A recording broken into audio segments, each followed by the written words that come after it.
আসসালামু আলাইকুম। BD kitchen হোমে সবাইকে স্বাগতম জানাচ্ছি। আজকে তৈরি করব সয়া দিয়ে মাছের মাথা। তো সয়াগুলো আমি প্রথমে একটু বলক দিয়ে নিব। তার সাথে দিয়ে দিচ্ছি লবণ। একটু বলক আসার পর আমি সয়াগুলোকে নামিয়ে নেব।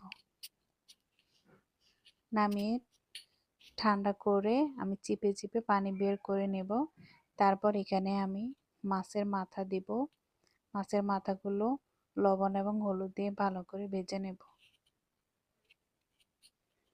ভালো করে ভেজে নেওয়ার পর তুলে রাখছি। এখানে আমি প্যানে আবার তেল এবং হলুদ এবং লবণ দিয়েছি। তারপর আমি এখানে আলু ভেজে নেব। আলুগুলোকে একটু ভেজে নেওয়ার পর আমি এখন সয়াগুলো দিয়ে দিচ্ছি। সয়াগুলোকে এরকম পানি ঝরিয়ে নিয়েছি। তারপর আমি এখানে দিয়ে দিচ্ছি। প্রথমে আলু দিবেন, তারপর দিবেন সয়া, কারণ সয়াগুলো আগে দিলে তেল টেনে নেবে। ভেজে তুলে রেখেছি। এখন একটা কড়াইতে তেল দিয়ে দিয়েছি জিরা হাফ চামচের মতো, তারপর দিয়েছি পেঁয়াজটা একটু লাল করে ভেজে নেব। তারপর একটু পানি দিয়ে নেব। তারপর আমি এখানে গুঁড়া মশলা অ্যাড করব। এখানে দিয়েছি হলুদের গুঁড়ো 1 চামচ, মরিচের গুঁড়ো 1 চামচ, জিরার গুঁড়ো 1 চামচ, গরম মশলা গুঁড়ো হাফ চামচ আর লবণ স্বাদ মতো দিয়ে আমি মশলাগুলোকে ভালো করে কষিয়ে নিয়েছি।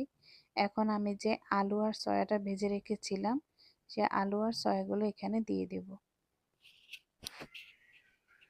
আলু আর সয়াগুলো মশলার মধ্যে ভালো করে কষিয়ে নিয়েছি। এখন আমি পানি অ্যাড করব। আমি এখানে 2 কাপ পানি দিচ্ছি। 2 কাপ পানি দিয়ে একটু বলক তুলে নেব। বলক আসার পর আমি এখানে ভেজে রাখা মাছ দেব।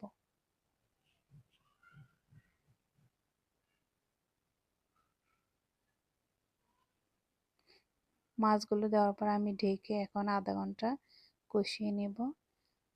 আধা ঘন্টা কষিয়ে নিয়েছি। এখন আমি এখানে দিয়ে দিচ্ছি কাঁচামরিচ।